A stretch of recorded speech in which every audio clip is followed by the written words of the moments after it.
बोलिए जगदम्बे मात की जय। दोस्तों, मैं लाल बाबू और आप देख रहे हैं मेरा यूट्यूब चैनल लाल बाबू भक्ति ज्ञान।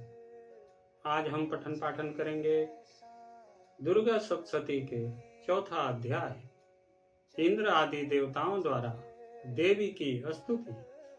तो आइए हम पढ़ते हैं दुर्गा सप्तशती अध्याय 4। जय माता दुर्गे की। सिद्धि की इच्छा रखने वाले पुरुष जिनकी सेवा करते हैं तथा देवता जिन्हें सब ओर से घेरे रहते हैं, उन जया नाम वाली दुर्गा देवी का ध्यान करें। उनके श्री अंगों की आभा काले मेघ के समान श्याम है। वे अपने कटाक्षों से सूत्र समूह को भय प्रदान करती है। उनके मस्तक पर आबद्ध चंद्रमा की रेखा शोभा पाती है। वे अपने हाथों में शंख, चक्र, कृपाण और त्रिशूल धारण करती हैं। उनके 3 नेत्र हैं। वे सिंह के कंधे पर चढ़ी हुई हैं और अपने तेज से तीनों लोकों को परिपूर्ण कर रही है। ऋषि कहते हैं, अत्यंत पराक्रमी दुरात्मा महिषासुर तथा उसकी दैत्य सेना के देवी के हाथ से मारे जाने पर इंद्र आदि देवता प्रणाम के लिए गर्दन तथा कंधे झुकाकर उन भगवती दुर्गा का उत्तम वचनों द्वारा स्तवन करने लगे। उस समय उनके सुंदर अंगों में अत्यंत हर्ष के कारण रोमांच हो आया था। संपूर्ण देवताओं की शक्ति का समुदाय ही जिनका स्वरूप है तथा जिन देवी ने अपनी शक्ति से संपूर्ण जगत को व्याप्त कर रखा है, समस्त देवताओं और महर्षियों की पूजनीय उन जगदम्बा को हम भक्ति पूर्वक नमस्कार करते हैं। वे हम लोगों का कल्याण करें। जिनके अनुपम प्रभाव और बल का वर्णन करने में भगवान शेषनाग, ब्रह्मा जी तथा महादेव जी भी समर्थ नहीं है, वे भगवती चंडिका संपूर्ण जगत का पालन एवं अशुभ भय का नाश करने का विचार करें। जो पुण्यात्माओं के घरों में स्वयं ही लक्ष्मी रूप से, पापियों के यहाँ दरिद्रता रूप से, शुद्ध अंतःकरण वाले पुरुषों के हृदय में बुद्धि रूप से, सत्पुरुषों में श्रद्धा रूप से तथा कुलीन मनुष्य में लज्जा रूप से निवास करती हैं, उन आप भगवती दुर्गा को हम नमस्कार करते हैं। देवी, आप संपूर्ण विश्व का पालन कीजिए। देवी, आपके इस अचिंत्य रूप का असुरों का नाश करने वाले भारी पराक्रम का तथा समस्त देवताओं और दैत्यों के समक्ष युद्ध में प्रकट किए हुए आपके अद्भुत चरित्रों का हम किस प्रकार वर्णन करें। आप संपूर्ण जगत की उत्पत्ति में कारण हैं। आप में सत्व गुण, रजोगुण और तमोगुण, ये तीनों गुण मौजूद है, तो भी दोषों के साथ आपका संसर्ग नहीं जान पड़ता। भगवान विष्णु और महादेव जी आदि देवता भी आपका पार नहीं पाते। आप ही सबका आश्रय हैं। यह समस्त जगत आपका अंशभूत है, क्योंकि आप सबकी आदिभूत अव्याकृता परा प्रकृति हैं। देवी, संपूर्ण यज्ञों में जिसके उच्चारण से सब देवता तृप्ति लाभ करते हैं, वह स्वाहा आप ही हैं। इसके अतिरिक्त आप पितरों की भी तृप्ति का कारण है, अतएव सब लोग आपको स्वधा भी कहते हैं। देवी, जो मोक्ष की प्राप्ति का साधन है, अचिंत महाव्रत स्वरूपा है, समस्त दोषों से रहित, जितेंद्रिय तत्व को भी सार वस्तु मानने वाले तथा मोक्ष की अभिलाषा रखने वाले मुनिजन जिसका अभ्यास करते हैं, वह भगवती पराविद्या आप ही हैं। आप शब्द स्वरूपा हैं। अत्यंत निर्मल ऋग्वेद, यजुर्वेद तथा उद्गीत के मनोहर पदों के पाठ से युक्त सामवेद का भी आधार आप ही हैं। आप देवी त्रयी, तीनों वेद और भगवती 6 ऐश्वर्य से युक्त हैं। इस विश्व की उत्पत्तियों पालन के लिए आप ही वार्ता, खेतियों, आजीविका के रूप में प्रकट हुई हैं। आप संपूर्ण जगत की घोर पीड़ा का नाश करने वाली हैं। देवी, जिससे समस्त शास्त्रों के सार का ज्ञान होता है, वह मेधा शक्ति आप ही है। दुर्गम भव सागर से पार उतारने वाली नौका रूप दुर्गा देवी भी आप ही हैं। आपकी कहीं भी आसक्ति नहीं है। कैटव के शत्रु भगवान विष्णु के वक्षस्थल में एकमात्र निवास करने वाली भगवती लक्ष्मी तथा भगवान चंद्रशेखर द्वारा सम्मानित गौरी देवी भी आप ही हैं। आपका मुख मंद मुस्कान से सुशोभित, निर्मल, पूर्ण चंद्रमा के बिंब का अनुकरण करने वाला और उत्तम सुवर्ण की मनोहर कांति से कमनीय है। तो भी उसे देखकर महिषासुर को क्रोध हुआ और सहसा उसने उस पर प्रहार कर दिया। यह बड़े आश्चर्य की बात है देवी। वही मुख जब क्रोध से युक्त होने पर उदय काल के चंद्रमा की भांति लाल और तनी हुई भौहों के कारण विकराल हो उठा, तब उसे देखकर जो महिषासुर के प्राण तुरंत नहीं निकल गए, यह उससे भी बढ़कर आश्चर्य की बात है। क्योंकि क्रोध में भरे हुए जमराज को देखकर भला कौन जीवित रह सकता है। देवी, आप प्रसन्न हो। परमात्मा स्वरूप आपके प्रसन्न होने पर जगत का अभ्युदय होता है और क्रोध में भर जाने पर आप तत्काल ही कितने कुलों का सर्वनाश कर डालती है। यह बात अभी अनुभव में आई है, क्योंकि महिषासुर की यह विशाल सेना क्षण भर में आपके कोप से नष्ट हो गई है।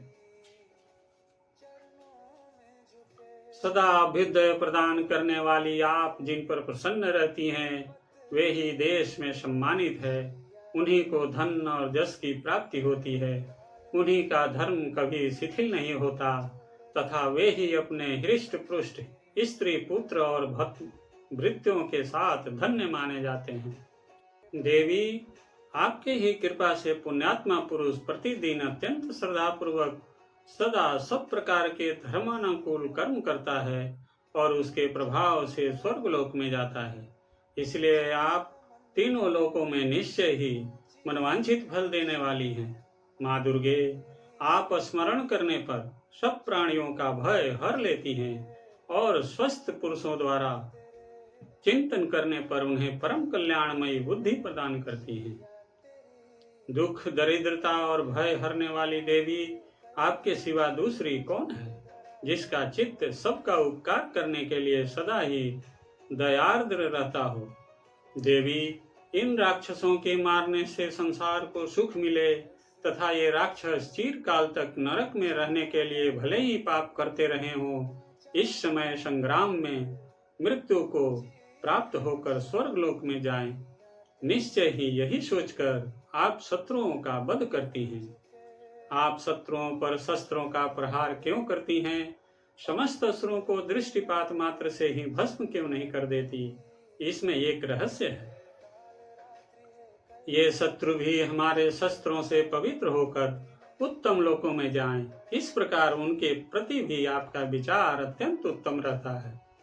खड़ग के तेज पुंज की भयंकर दीप्ति से तथा आपके त्रिशूल के अग्रभाग की घनीभूत प्रभा से चौंधिया कर जो असुरों की आंखें फूट नहीं गई, उसमें कारण यही था कि वे मनोहर रश्मियों से युक्त चंद्रमा के समान आनंद प्रदान करने वाले आपके सुंदर मुख का दर्शन करते थे। देवी, आपका शील दुराचारियों के बुरे बर्ताव को दूर करने वाला है।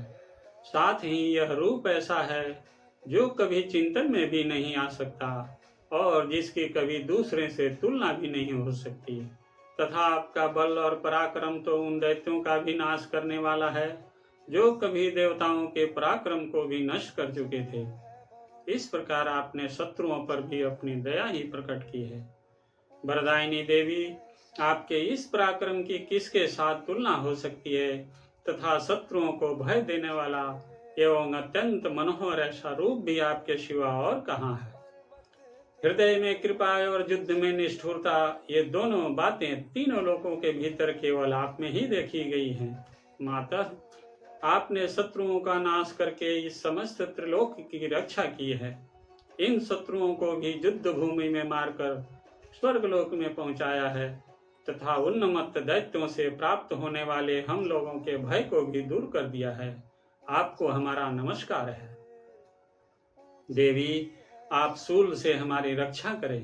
अंबिके, आप खड़ग से भी हमारी रक्षा करें तथा घंटा की ध्वनि और धनुष की टंकार से भी हम लोगों की रक्षा करें। चंडिके, पूर्व, पश्चिम और दक्षिण दिशा में आप हमारी रक्षा करें तथा ईश्वरी, अपने त्रिशूल को घुमाकर आप उत्तर दिशा में भी हमारी रक्षा करें। तीनों लोकों में आपके जो परम सुंदर एवं अत्यंत भयंकर रूप विचरते रहते हैं, उनके लोकों में उनके द्वारा भी आप हमारी तथा इस भूलोक की रक्षा करें। अंबिके, आपके कर पल्लवों में शोभा पाने वाले खड़ग, शूल और गदा आदि जो अस्त्र हों, उन सब के द्वारा आप सब ओर से हम लोगों की रक्षा करें। ऋषि कहते हैं, इस प्रकार जब देवताओं ने जगत माता दुर्गा की स्तुति की और नंदन वन के दिव्य पुष्पों एवं गंध चंदन आदि के द्वारा उनका पूजन किया, फिर सबने मिलकर जब भक्ति पूर्वक दिव्य धूपों की सुगंध निवेदन की, तब देवी ने प्रसन्न वदन होकर प्रणाम करते हुए सब देवताओं से कहा। देवी बोली, देवताओं, तुम सब लोग मुझसे जिस वस्तु की अभिलाषा रखते हो उसे मांगो। देवता बोले, भगवती ने हमारी सब इच्छा पूर्ण कर दी, अब कुछ भी बाकी नहीं है, क्योंकि हमारा यह शत्रु महिषासुर मारा गया। महेश्वरी, इतने पर भी यदि आप हमें और वर देना चाहती हैं, हम जब जब आपका स्मरण करें तब तब आप दर्शन देकर हम लोगों के महान संकट दूर कर दिया करें तथा प्रसन्न मुखी अंबिके, जो मनुष्य इन स्त्रोतों द्वारा आपकी स्तुति करे, उसे वित्त, समृद्धि और वैभव देने के साथ ही उसकी धन और स्त्री आदि संपत्ति को भी बढ़ाने के लिए आप सदा हम पर प्रसन्न रहे। ऋषि कहते हैं, राजन, देवताओं ने जब अपने तथा जगत के कल्याण के लिए भद्रकाली देवी को इस प्रकार प्रसन्न किया, तब वे तथास्तु कहकर वहां अंतर्धान हो गई। गोपाल, इस प्रकार पूर्व काल में तीनों लोकों का हित चाहने वाली देवी जिस प्रकार देवताओं के शरीर से प्रकट हुई थी, वह सब कथा मैंने कह सुनाई। अब पुनः देवताओं का उपकार करने वाली वे देवी दुष्ट दैत्यों तथा शुंभ निशुंभ का वध करने एवं सब लोगों की रक्षा करने के लिए गौरी देवी के शरीर से जिस प्रकार प्रकट हुई थी, वह सब प्रसंग मेरे मुंह से सुनो, मैं उसका तुमसे यथावत वर्णन करता हूँ। इस प्रकार श्री मार्कंडेय पुराण में सावर्णिक मनवंतर की कथा के अंतर्गत देवी महात्म्य में शक्रादि स्तुति नामक चौथा अध्याय पूरा हुआ। बोलिए श्री जगदम्बे माते की जय। दोस्तों, आज की कथा यही समाप्त होती है। आगे की कथा अगले वीडियो में पढ़ेंगे। तब तक आप सभी खुश रहिए, स्वस्थ रहिए और आनंदित रहिए। दोस्तों, आप सभी से नम्र निवेदन है कि अभी तक आपने इस चैनल को सब्सक्राइब नहीं किया है तो कृपया इस चैनल को सब्सक्राइब कीजिए, वीडियो को लाइक कीजिए और दोस्तों के साथ शेयर जरूर कीजिएगा। आप सभी का बहुत बहुत धन्यवाद। जय श्री दुर्गे माता की, जय माँ जगदम्बे, जय भवानी की।